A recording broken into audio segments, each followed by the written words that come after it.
Selamat pagi semuanya.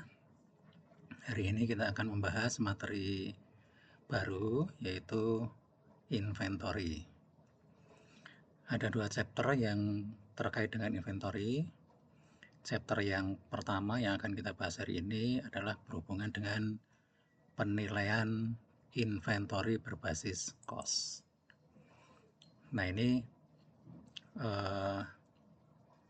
peta materinya ya. Kita nanti akan membahas tentang isu-isu inventory, mulai dari klasifikasi, arus cost, pengendalian, penilaian dasar, ya. Kemudian yang kedua nanti kita akan juga membahas yang masuk dalam inventory itu secara fisik apa saja. Nanti ada barang dalam perjalanan itu masuk atau tidak, yang masuk yang mana, yang tidak yang mana gitu ya. Kemudian tentang cost ya, nanti juga akan kita bahas. Dan yang terakhir adalah asumsi arus cost. Nah, kita awali saja dengan mereview ya apa yang pernah saudara pelajari di akuntansi pengantar. Pengertian persediaan adalah item-item yang dimiliki untuk dijual atau barang yang digunakan dalam produksi barang lain untuk kemudian dijual. Perusahaan yang memiliki persediaan itu adalah perusahaan dagang atau perusahaan manufaktur. Nah, untuk perusahaan dagang ini dia hanya memiliki satu jenis persediaan, yaitu persediaan barang dagangan, karena dia hanya membeli barang untuk kemudian dijual. Ini contohnya bisa saudara lihat ya. Kemudian untuk perusahaan manufaktur itu ada 3 akun yang diselenggarakan, yaitu bahan baku atau raw materials, barang dalam proses atau work in process, dan barang jadi atau finished good. Nah, ini arus cost untuk perusahaan manufaktur ya. Untuk perusahaan manufaktur itu yang bawah ini. Dari bahan baku, tenaga kerja, dan overhead. Nah, bahan baku ini nanti akan digabung dengan dua item ini. Nanti akan masuk ke akun namanya work in process. Kemudian setelah selesai diproduksi nanti akan masuk ke finished goods. Nah, finished goods nanti siap untuk dijual sehingga nanti akan masuk ke BPP atau HPP atau cost of goods sold. Untuk perusahaan dagang ya hanya satu akun ya. Membeli barang masuk debit, kemudian dijual masuk kredit. Setelah itu pada saat dijual ya sama masuk cost of goods sold. Nah, secara lebih lengkap ini juga pernah ditunjukkan ya gambar ini di di akuntansi pengantar, bagaimana arus cost itu mengalir, persediaan awal ditambah cost barang yang dibeli ya ketemu BTUD. Nah, BTUD nanti dibagi menjadi dua, yang terjual namanya HPP atau BPP, yang belum terjual namanya persediaan akhir. Nah, catatan persediaan itu dapat diselenggarakan dengan menggunakan sistem perpetual atau sistem periodik.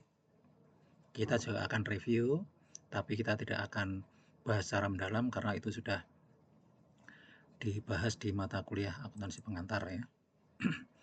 Nah, secara ringkas, fitur sistem perpetual adalah sebagai berikut.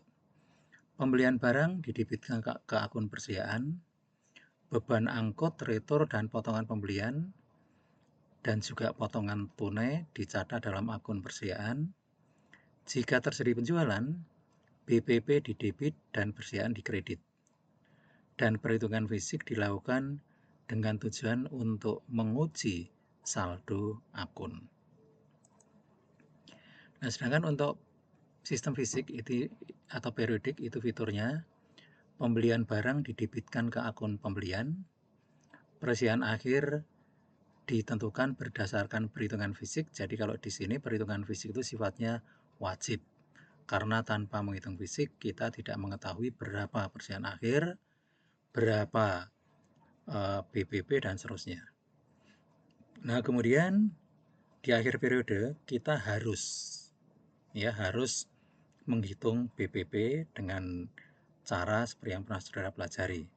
Sedangkan kalau di sistem perpetual, BPP tidak perlu dihitung, ya, karena BPP ini selalu kita catat ketika ada transaksi penjualan. Jadi kita bisa memperoleh angka BPP langsung dari akun. Itu kalau untuk sistem perpetual.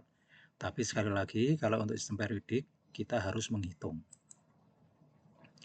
Nah, sekarang kita lihat contoh transaksinya. Misalnya ini ada data yang berhubungan dengan Facemire Company.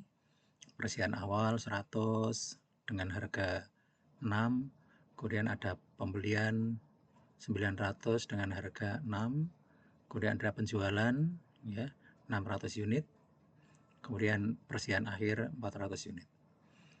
Nah, kalau ini dicatat dengan menggunakan kedua sistem, akan nampak bedanya seperti ini ya. Pada saat dilakukan pembelian, di sistem perpetual kita mendebit inventory atau persediaan, kreditnya utang dagang.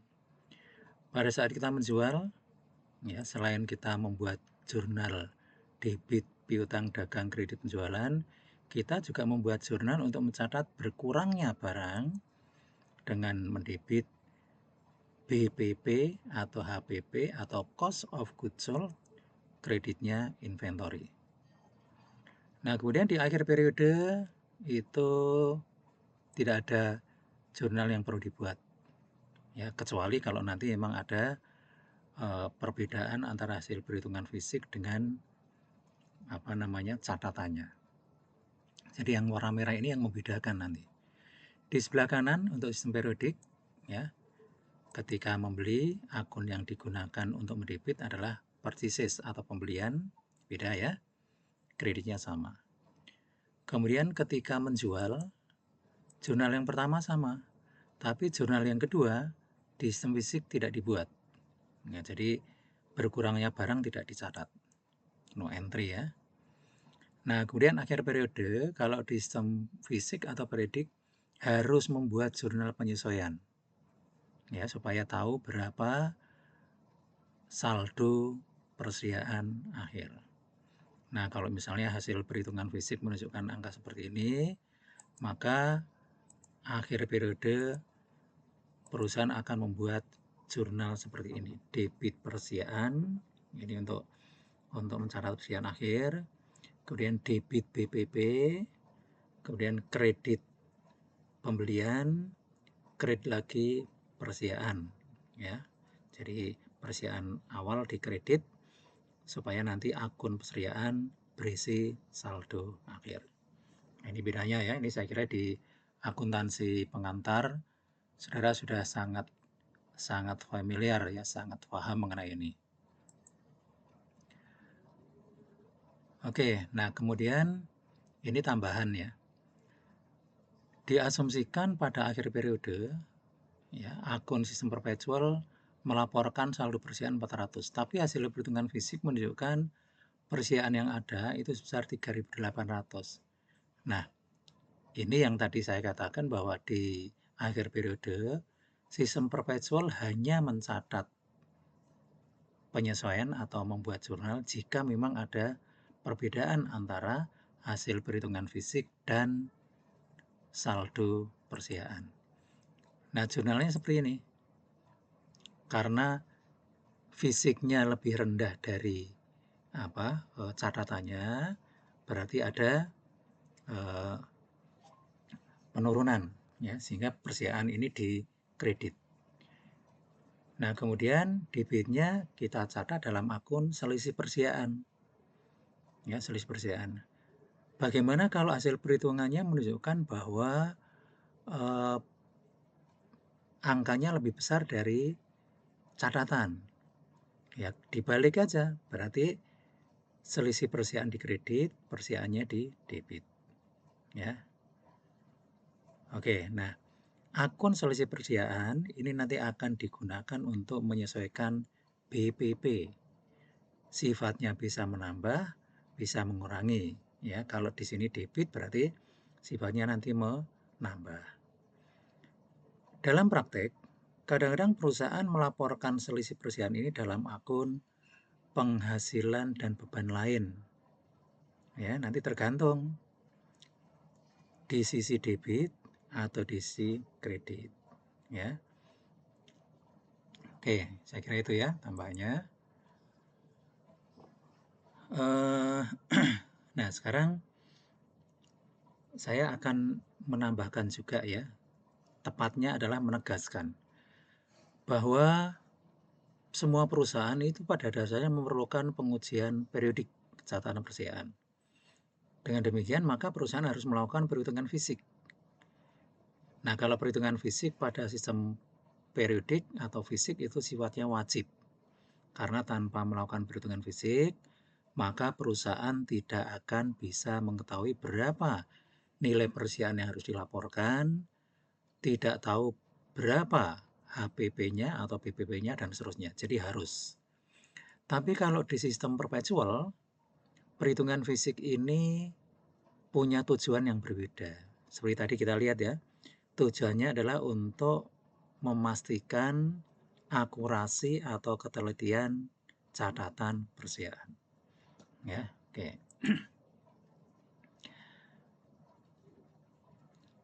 Nah, sekarang kita masuk ke isu dasar penilaian persediaan.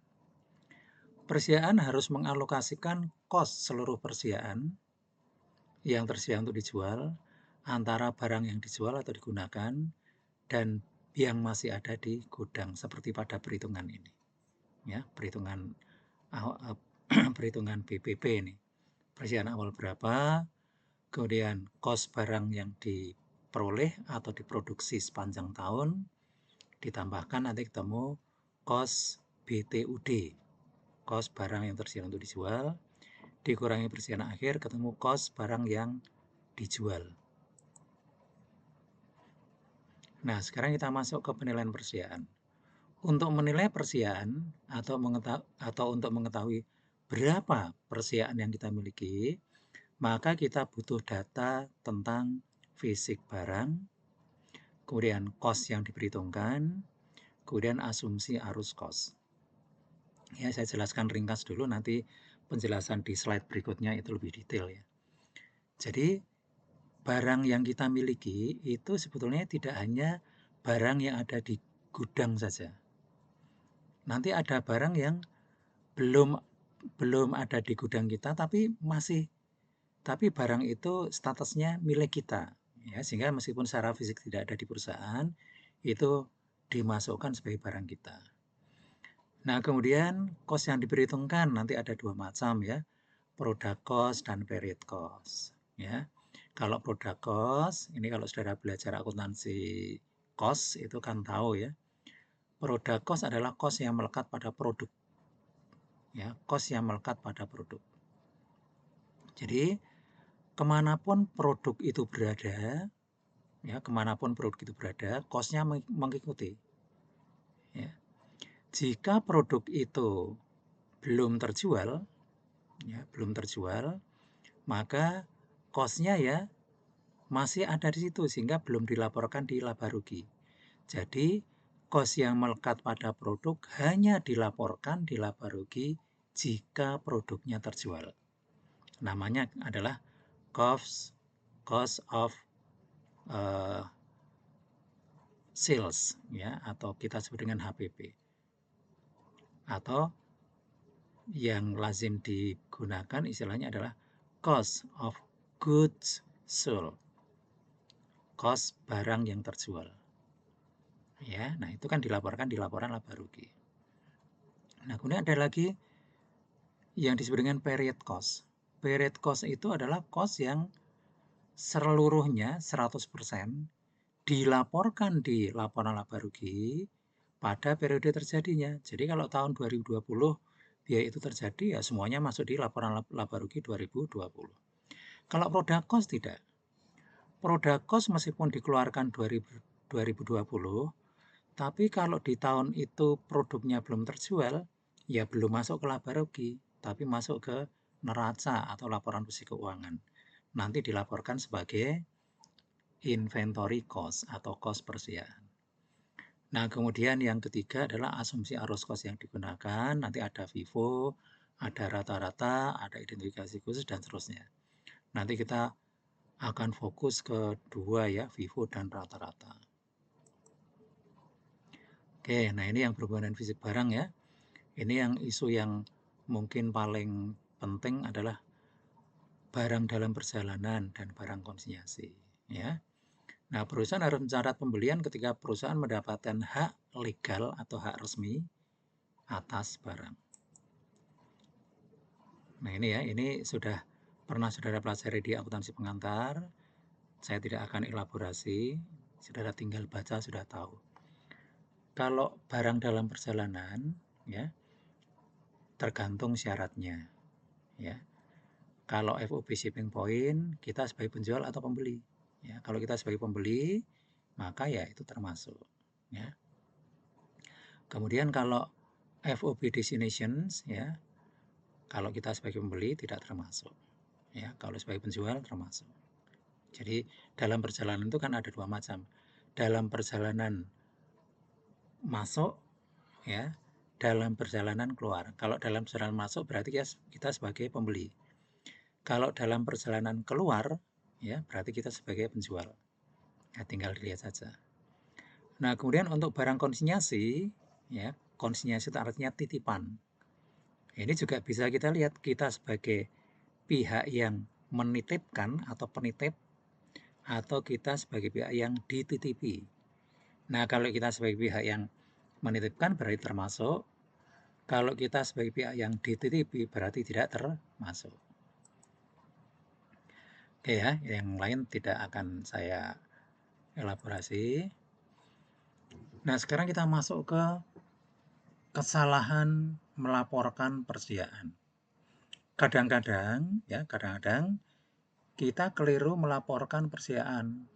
Nah, itu tentu saja akan berdampak ya. Karena persediaan itu nanti kan akan digunakan untuk menentukan berapa BPP. Ya, kita lihat ya, ini ilustrasi saja. Jika persediaan dilaporkan terlalu rendah, ya, maka ya persediaan akhir ya. Persediaan akhir itu dalam perhitungan BPP itu kan mengurangi. Karena pengurangnya terlalu rendah, mengurangi BTUD ya. Pengurangnya terlalu rendah, maka sebelah kanan ini, maka BPP-nya terlalu tinggi. Ya. Kalau BPP terlalu tinggi, maka di bawahnya ini ya, net income-nya atau laba bersihnya terlalu rendah. Kalau net income-nya terlalu rendah, kembali ke sebelah kiri nomor 2 ya, maka laba ditahan juga terlalu rendah. Ya, terlalu rendah.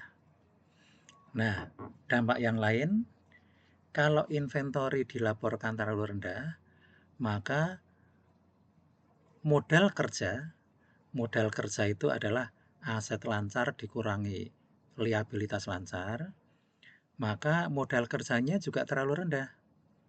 Sehingga current ratio atau rasio lancar atau perbandingan antara aset lancar dan liabilitas lancar ini juga terlalu rendah.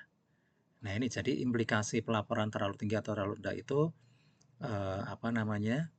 akan berdampak pada pos lain. Nah, sekarang ada catatan di bawahnya. Pengaruh kesalahan ini dalam laba bersih tahun berjalan ya akan diseimbangkan tahun berikutnya. Ya, jadi nanti tahun berikutnya otomatis akan tertutup. Tapi laporan laba rugi di kedua tahun itu salah saji. Yang tahun ini, kalau yang ini contoh di atas tadi ya, itu labanya terlalu rendah, yang tahun berikutnya terlalu tinggi. Ya, nanti kalau sudah 2 tahun itu, ya tahun berikutnya sudah normal lagi. Ya. Oke, nah contoh yang berikutnya kita lihat di sini ya.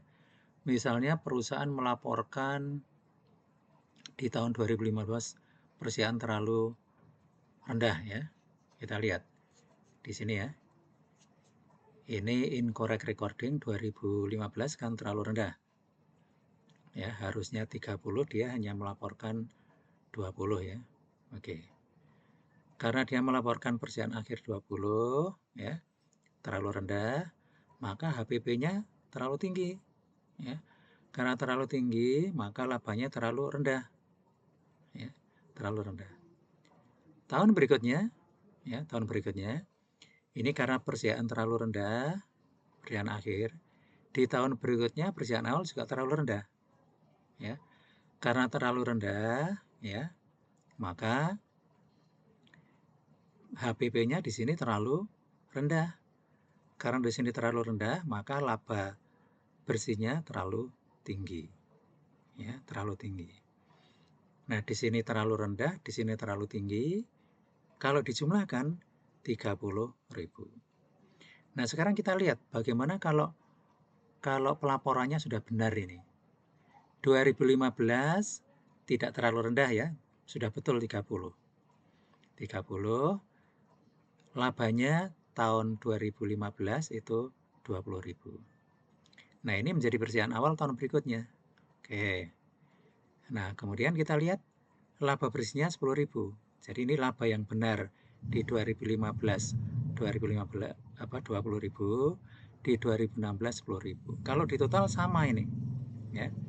Tapi meskipun sama, tapi kalau di sebelah kanan itu yang benar, di sebelah kiri kedua-duanya salah.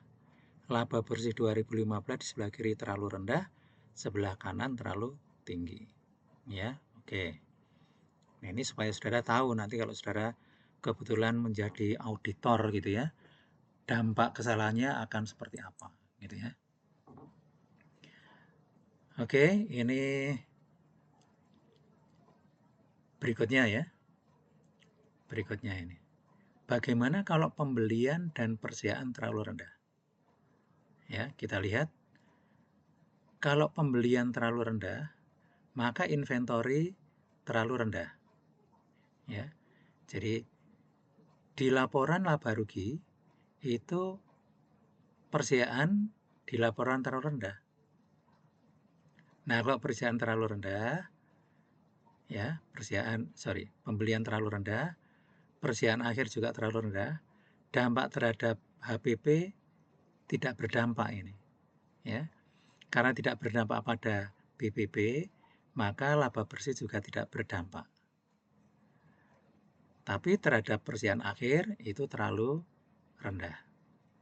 Ya. Nah, karena terlalu rendah di sini ya. Karena di sini net income tidak berdampak, maka laba ditahan juga tidak berdampak. Tapi pada akun utang dagang terlalu rendah karena pembelian tadi terlalu rendah ya. Nah, kemudian kita lihat karena persediaan terlalu rendah, utang dagang juga terlalu rendah, maka modal kerja tidak berdampak karena di kiri terlalu rendah, kanan juga terlalu rendah. Sehingga current ratio itu terlalu tinggi. Oke, saya kira itu ya. Nanti berikutnya bisa saudara elaborasi sesuai dengan kebutuhan. Oke, ini mengenai cost product dan cost periodik tadi sudah saya jelaskan. Ya, cost product adalah cost yang langsung dihubungkan dengan produk. Cost periodik itu cost yang dilaporkan dalam laba rugi pada periode terjadinya. Nah, sekarang kita akan membahas diskon pembelian. Nah, untuk diskon pembelian ini ya mirip dengan kemarin. Kalau kemarin kita membahas mengenai metode bersih, metode kotor, tapi dari sisi penjual. Kalau sekarang kita dari sisi pembeli ya. Nah, ini misalnya kita membeli barang dengan kos 10.000 ya. Kita asumsikan kita menggunakan mitra fisik ya. Maka jurnalnya kalau kita menggunakan metode gross, debit pembelian, kredit utang dagang 10.000. Kemudian dari 10.000 itu kalau 4.000 dilunasi dalam periode potongan, maka jurnalnya seperti ini ya. Debit utang dagang, kredit potongan pembelian, kredit kas. Sisanya yang dibayar di luar masa potongan ya tidak memperoleh diskon. Ya, sehingga jurnalnya seperti ini. Nah, sekarang untuk metode net. Ya, metode net Nah, ini sudah memperhitungkan diskon ya, jadi debit pembelian, kredit utang dagang. Jika 40%-nya dilunasi dalam masa potongan, ya jurnalnya seperti ini, debit utang dagang, kredit kas. Sisanya, karena kita lunasi di luar masa potongan, maka kita tidak berhak atas potongan. Ya, kita tidak berhak atas potongan, sehingga jurnalnya debit utang dagang 5880, kemudian sayang 120, potongan yang tidak jadi kita peroleh, itu kita catat dalam akun rugi potongan pembelian. Ya, rugi potongan pembelian. Kreditnya kas, kita bayar penuh ya. Nah, rugi potongan pembelian ini nanti akan dilaporkan di laporan laba rugi itu sebagai pengurang laba. Ya, ini yang paling tepat tentu saja dilaporkan dalam akun atau dalam kelompok penghasilan dan beban lain. Ya. Oke, sekarang kita masuk ke yang berikutnya, yaitu asumsi arus kos. Nah, ini sudah pernah juga saudara pelajari ya di akuntansi pengantar, yaitu identifikasi khusus, rata-rata tertimbang, dan rata-rata dan FIFO. Oke, langsung saja masuk ke contoh. Ini saya mulai dari contoh yang simple ya. Misalnya PT ABC membeli barang sebagai berikut. 1 unit dibeli tanggal 2 seharga 10. 1 unit dibeli tanggal 15. 1 unit dibeli pada tanggal 25. Harganya beda ya. Nah, kemudian pada tanggal 28 perusahaan menjual 1 unit dengan harga 90. Berapa persiapan akhir Februari 2016 dan berapa HPP-nya jika perusahaan menggunakan asumsi arus kos, FIFO, average, dan identifikasi khusus dengan asumsi tarif pajak 30%. Nah, kita lihat ya. Saldo persiapan setelah kita membeli 3 kali, ya 3 kali masing-masing 1 unit, saldo persiapan 45, ya jumlahnya 3, 45. Nah, ini yang sering disebut dengan BTUD, barang yang tersedia untuk dijual, gitu ya. Nah, di laporan laba rugi HPP-nya belum ada ya, karena belum kita perhitungkan penjualannya. Oke, kemudian kalau kita menggunakan FIFO, kita menjual 1, berarti yang kita jual adalah yang harganya berapa? 20 ya. Sorry. Yang kita jual yang ini ya, yang tanggal 2. Yang dibeli paling awal, maaf. Dibeli paling awal itu yang tanggal 2, harganya 10. Nah, ini nanti akan dilaporkan sebagai HPP atau BPP. Oke. Nah, dengan demikian, maka setelah ini, ya setelah transaksi ini,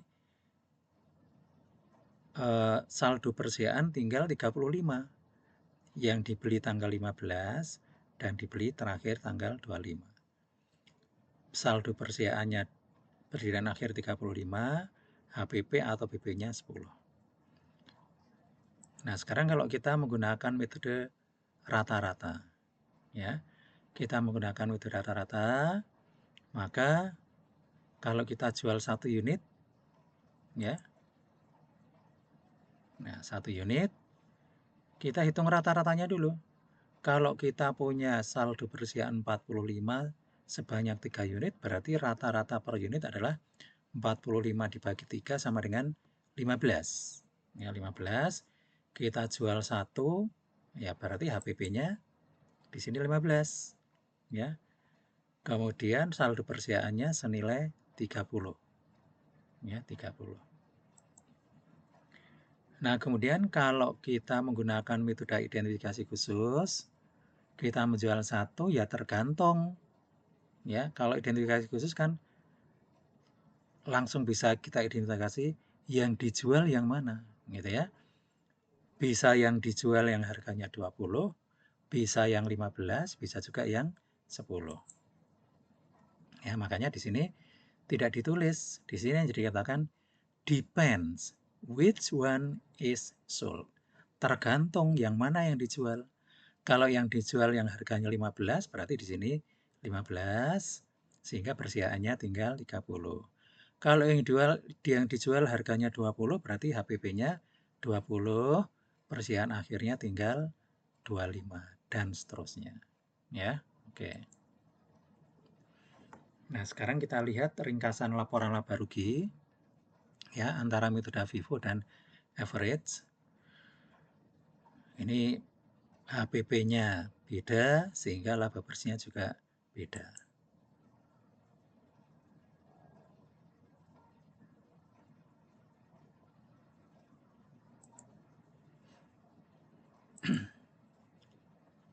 Oke, sebentar ya, ini kok lama ini.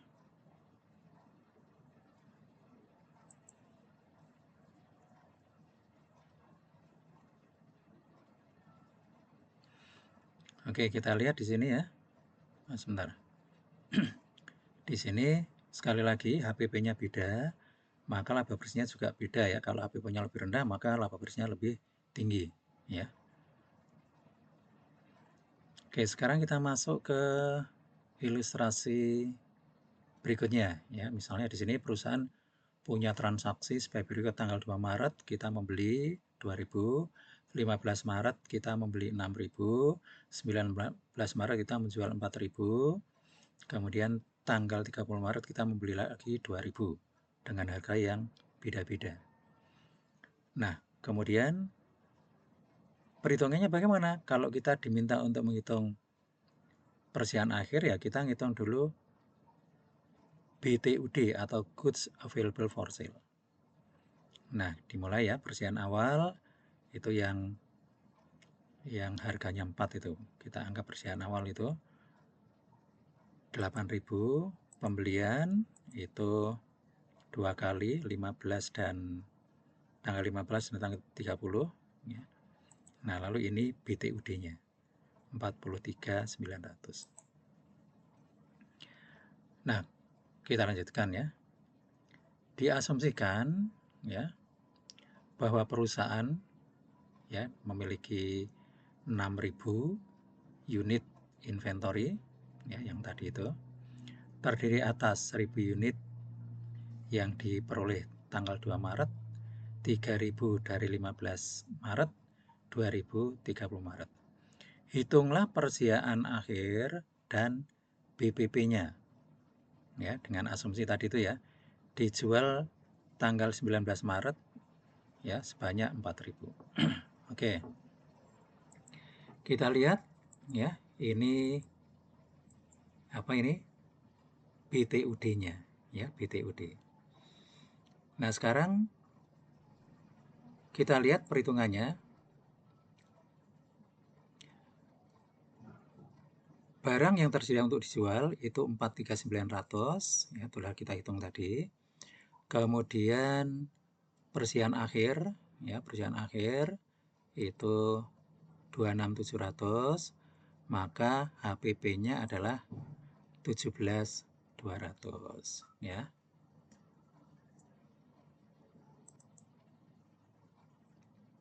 Oke, kita teruskan ya.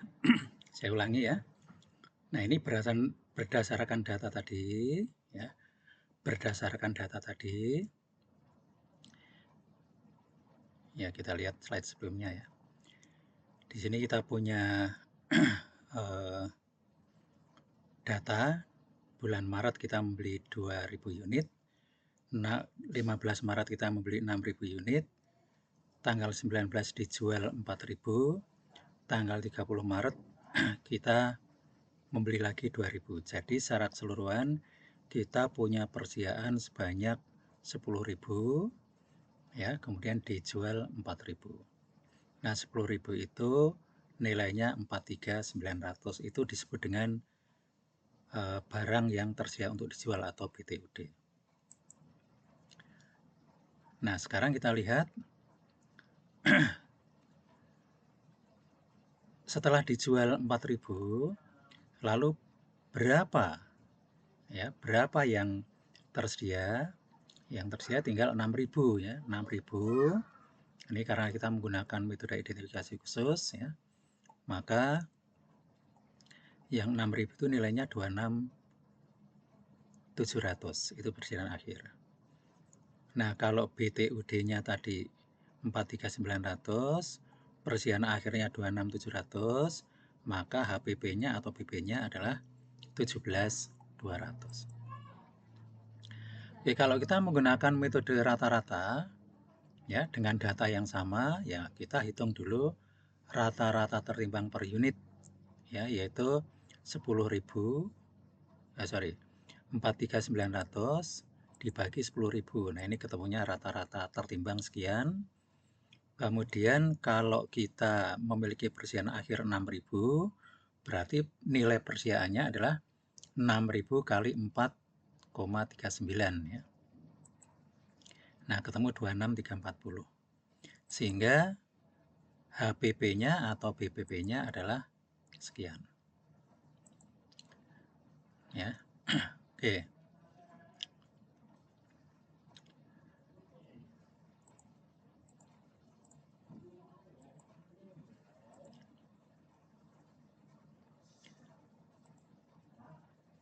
Nah, sekarang kita masuk ke metode periodik. Ya. Metode periodik FIFO ya, kita menggunakan metode FIFO. Kalau kita menggunakan metode periodik, maka setiap akhir periode kita harus menghitung berapa fisiknya. Nah, misalnya sudah diketahui ya, fisiknya 6.000 ya. Kita tinggal hitung saja berapa cost unit masing-masing ya, kita peroleh angka sekian, maka kita bisa menentukan berapa HPP-nya. Ya. Nah, kalau kita menggunakan metode perpetual, ya kita menggunakan kartu ya, ya. Lalu bagaimana cara membuat kartu sudah paham ini ya. Tanggal 2 Maret kita membeli 2.000, kita masukkan ke saldo. 15 Maret ya, kita membeli 6.000 dengan harga 4,4, ya kita masukkan ke saldo. Karena harganya beda ya kita cantumkan sendiri-sendiri ya. Kemudian tanggal 19 Maret dijual 4.000. Nah, 4.000 karena kita menggunakan FIFO ya, yang dijual itu yang 2.000 seharga 4 ya. Kemudian kekurangannya diambilkan dari yang harganya 4,4. Nah, sehingga setelah ini saldonya tinggal 4.000 yang harganya per unit 4,4. Nah, ini ya. Kemudian 30 Maret kita membeli lagi ya 2.000. Ya, lalu kita masukkan ke saldo sehingga di saldo ini kita punya 6.000 dengan rincian yang 4.000 harganya 4,4, yang 2.000 harganya 4,75. Oke. Nah, sekarang kita lihat ringkasannya ya. Ringkasannya kalau kita menggunakan metode rata-rata dan FIFO itu seperti apa? Bisa saudara lihat di sini. Ini juga perbandingan antara persediaan lalu dampaknya terhadap laba kotor, pajak, laba bersih, laba ditahan, lalu kas gitu ya. Jadi antara rata-rata dan FIFO itu akan nampak seperti ini. Nah, kemudian sebagai ilustrasi tambahan ya, ini ada data yang lebih lengkap lagi ya. Nanti saudara bisa elaborasi bagaimana kalau kita menggunakan metode FIFO ya, di sini LIFO tidak ya. FIFO perpetual. kemudian vivo fisik ya. Nah, ini apa perhitungannya ya kalau kita menggunakan persediaan perpetual vivo ya. Hasilnya seperti ini. Persediaan akhir 7.700, HPP 11.400. Ini kalau kita menggunakan metode rata-rata bergerak ya, perpetual, hasilnya sekian. Kemudian kalau kita menggunakan apa namanya periodik vivo ya, hasilnya sekian. Kalau kita menggunakan rata-rata tertimbang, yaitu rata-rata periodik, hasilnya sekian. Nah, ada satu catatan yang mungkin saudara juga sudah tahu ya, bahwa kalau kita menggunakan metode vivo, maka antara metode periodik dan perpetual itu hasilnya sama. Ya, baik, saya kira itu.